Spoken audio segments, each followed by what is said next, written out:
നിർബന്ധിത മതപരിവർത്തനം ആരോപിച്ച് കേസ് രജിസ്റ്റർ ചെയ്യുന്ന പോലീസിനും സർക്കാരിനും ഹിന്ദുത്വ നേതാക്കൾക്കും താക്കീതായിരിക്കുകയാണ് യു.പിയിലെ ബറേലി കോടതിയുടെ നടപടി.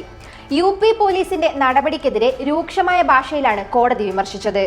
നിർബന്ധിത മതപരിവർത്തനം ആരോപിച്ച് 2 യുവാക്കൾക്കെതിരെ കേസെടുത്ത നടപടിയാണ് തിരിച്ചടിയായത്. ഹിന്ദുത്വ നേതാക്കളുടെ പരാതിയിൽ നിയമം ദുരുപയോഗം ചെയ്താണ് പോലീസ് യുവാക്കൾക്കെതിരെ കേസെടുത്തത്. ഈ കേസ് പരിഷ്കൃത സമൂഹത്തെ ആശങ്കപ്പെടുത്തുന്നതാണെന്ന് കോടതി ചൂണ്ടിക്കാട്ടി.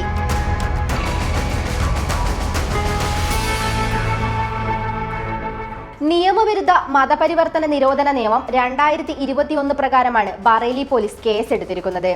നിയമം പാലിക്കേണ്ടവർ തന്നെ ഗുരുതരമായ കൃത്യവിലോപം നടത്തുന്നത് ഏറെ പരിതാപകരം തന്നെയാണെന്നതിൽ സംശയമില്ലെന്നും കോടതി വ്യക്തമാക്കി. പബ്ലിസിറ്റിക്ക് വേണ്ടി പരാതിക്കാർ നൽകിയ കേസ് സമ്മർദ്ദത്തിന് വഴങ്ങി അടിസ്ഥാനരഹിതവും കെട്ടിച്ചമച്ചതും സാങ്കല്പികവുമായ കഥയ്ക്ക് നിയമരൂപം നൽകാനുള്ള ശ്രമമാണ് പോലീസ് നടത്തിയത്.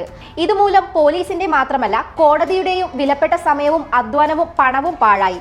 Additional session judge Gyanendra Tripathi കൂട്ടിച്ചേർത്തു. 2022 മെയ് മാസത്തിൽ ബറേലിയിലെ ബിജ്പൂരി ഗ്രാമത്തിലെ പ്രാർത്ഥനാ യോഗത്തിനിടെ ഹിന്ദു സമുദായ അംഗങ്ങളെ പ്രലോഭനത്തിലൂടെ ക്രിസ്തുമതത്തിലേക്ക് പരിവർത്തനം ചെയ്തുവെന്ന് ആരോപിച്ചാണ് പോലീസ് FIR ഫയൽ ചെയ്തിരിക്കുന്നത്. എന്നാൽ ഇരുവർക്കുമെതിരായ ആരോപണങ്ങൾ അടിസ്ഥാനരഹിതമാണെന്ന് കോടതി കണ്ടെത്തി. തങ്ങളുടെ നിക്ഷിപ്ത താൽപര്യങ്ങൾക്കായി FIR ഫയൽ ചെയ്ത് ഏതൊരു വ്യക്തിക്കും മറ്റൊരാൾക്കെതിരെ ക്രിമിനൽ നടപടികൾ ആരംഭിക്കാവുന്ന അവസ്ഥയാണെന്നും കോടതി പറഞ്ഞു. ബാഹ്യശക്തികളാൽ സ്വാധീനിക്കപ്പെട്ട പോലീസിന്റെ കൃത്യവിലോപമാണ് കേസെന്നും കോടതി വ്യക്തമാക്കി. കൃത്യവിലോപം നടത്തിയ പോലീസ് ഉദ്യോഗസ്ഥർക്കെതിരെ നിയമ നടപടി സ്വീകരിക്കാനും കോടതി ഉത്തരവിട്ടു. ഈ കേസിൽ കുറ്റാരോപിതനായ വ്യക്തിയുടെ ജോലി നഷ്ടപ്പെടുക മാത്രമല്ല സാമ്പത്തികവും സാമൂഹികവുമായ നഷ്ടവും അനുഭവിക്കേണ്ടി വന്നെന്നും കോടതി കണ്ടെത്തി.